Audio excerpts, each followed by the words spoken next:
গোটা বাংলা নয়, এটা এই গানটা গোটা ভারতবর্ষে ছড়িয়ে গেছে। যে মাত্র সংবাদ বললাম সেটা গোটা ভারতবর্ষে চলে গেছে। কিন্তু একটা কথা তারা জেনে রাখা উচিত, তার মৌখালীতে আমরা আজকে মৌখালী হাই স্কুল মাঠে আমরা মিটিং করছি। আজকে টানার বুকের উপরে আমরা মিটিংটা করছি। সে থাকলে ভালো হতো, বুঝতে পারত যে আইএসএফরা তার বুকের উপরে একটা মিটিং করছে।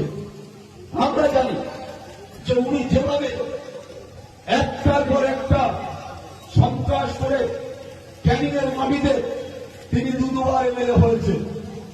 আপনাদের মনে রাখতে হবে যাকে সে দুবার এখানকার তিনি জনপ্রতিনিধিত্ব দায়িত্ব পেয়েছেন, মানুষ তার হাতে তুলে দিয়েছে। কিন্তু ক্যানিং এর মাটিতে সার্বিক উন্নয়ন কি হয়েছে আপনারা নিজেরা বলুন। আজকে রাস্তাঘাট থেকে শুরু করে, আজ বিদ্যুৎ থেকে শুরু করে, আজকে শিক্ষা প্রতিষ্ঠান, স্বাস্থ্য পরিষেবা থেকে শুরু করে, আজকে একটার পর একটা কোন জায়গায় তিনি সার্বিক উন্নয়ন করতে পারেনি।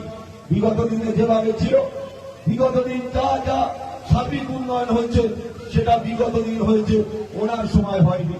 ওনার ভেবে রাখা উচিত।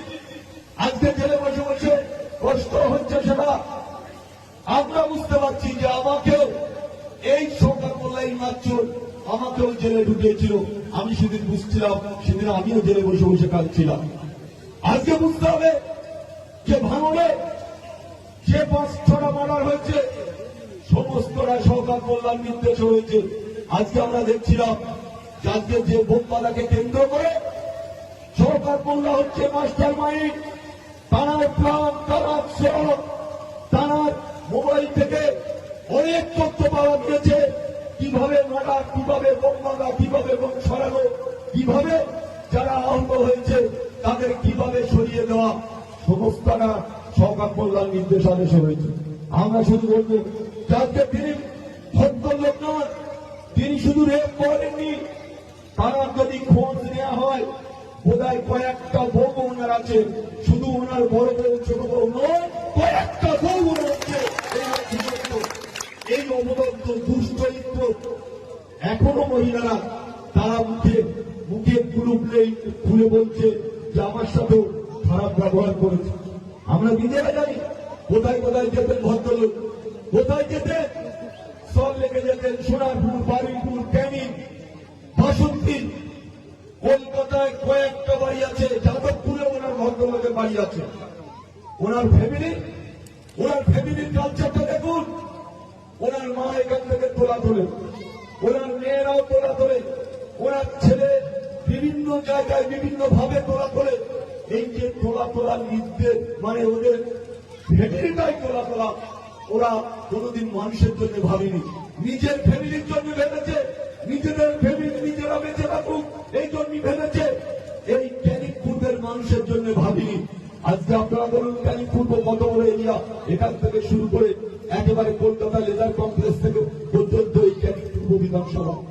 আমি শুধু আপনাদের কাছে বলবো আজকে যারা নেমো খারাপ, যারা লুট করেছে, যারা পঞ্চায়েতের নামে কোটি টাকা তুলেছে, যারা প্রধান হয়েছে, যারা মেম্বার হয়েছে, আজকে তাদের চেহারা দেখুন। তারা পাশের বাড়িটা খেতে পায় না, তাদের 4তলা 3তলা বাড়ি, মজাক করা বাড়ি। আজকে এগুলো লজ্জা হওয়া দরকার। আজ যারা তৃণমূলের এই মমতা বন্দ্যোপাধ্যায় সরকারটা টোটাল সরকারি চোর। এই সরকার চোর শুধু নয়, নেতৃত্বরা, মন্ত্রীরা, আপনার ব্যয়রা, প্রধান থেকে শুরু করে মেম্বার থেকে শুরু করে সবাই চোর, সবাই চোর। আজ কেন দিন ছুটছে? আজ কেন প্রজাবিন নেতাদের মুখে মারা হচ্ছে? মানুষের ক্ষোভের বহিঃপ্রকাশ হচ্ছে। আজকে তাই যে নেতা ধরা পড়ছে সেই নেতাকে বোম মারা মানে দিন ছুড়ে মারা হচ্ছে। আমি দেখেছি যাকে সরকার বললাম তুমি যা করেছ, তুমি কি করনি, তুমি বড় বড় কথা বলতে থাকো। 100 কোটি টাকার কাজ ভাঙড়ে আমি করবো। 100 কোটি কোথায় গেল বাবা? তুমি তো ছাড়ানোর জন্য 200 কোটি টাকা পুলিশকে দিচ্ছ, অন্যান্য নেতৃত্বকে দিচ্ছ। তোমার টাকার বস্তা নিয়ে ছুটে বেড়াচ্ছে তোমার বউ, তোমার মেয়েরা, তোমার জামাইরা, তোমার ছেলেরা। আমি ইতিমধ্যে কাল একজন পুলিশের বড় বক্তার সাথে কথা হচ্ছিল যে 75 কোটি টাকা দিয়েছে, 100 কোটি টাকার কন্ট্রাক্ট। কোথায় টাকা? সৌগত এখানকার গরিব বিরোধী মানুষ 70 টাকা, সেই টাকা বাবাকে ছাড়ানোর জন্য মেয়ে গাড়ি ভর্তি করে নিয়ে যাচ্ছে। বউ নিজে এখন সোনার দাম কত?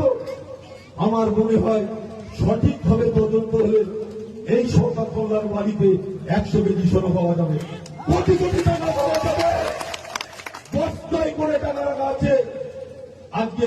তাই আমরা বলতে চাই তদন্ত সঠিক এখনো হয়নি, আরো তদন্ত হওয়ার দরকার আছে। মার কাছে কি আছে, মেয়ের কাছে কি আছে, ছেলের কাছে কি আছে, ছেলের বোন কাছে কি আছে। আমি তো মনে করি সেই সরকার কল্যাণ 100 কোটিরও বেশি টাকা, এই 100 কেজি সোনা এই সরকার কল্যাণ বাড়িতে পাওয়া যাবে। আপনারা দেখছিলেন না সব্যসাচী দত্ত কতটা সোনা পাওয়া গেছে? 50 কেজি। 50 কেজি সব্যসাচীর বাড়িতে সোনা পাওয়া গেছে। আর সরকার কল্যাণ দীর্ঘ 34 বছর সিপিএম করেছে, তারপরে তৃণমূলে এসছে। তৃণমূলটা এমন করেছে, অভিষেক বন্দ্যোপাধ্যায় টাকার বস্তা দিয়ে কি নিয়েছে। উনি যখন যুব প্রেসিডেন্ট ছিল দক্ষিণ 24 পরগনায়, 64 জন তৃণমূলের যুব ছেলেরা খুন হয়েছে। আপনাদের পাশে বাসন্তী 22টা তৃণমূলের যুব ছেলেরা খুন হয়েছে। গোসবা, বাসন্তী, জয়নগর, কুলতলি, আজকে সাগর, পাথরপতিকা থেকে শুরু করে বিভিন্ন ব্লক, বিভিন্ন বিধানসভায় একটার পর একটা খুন করেছে।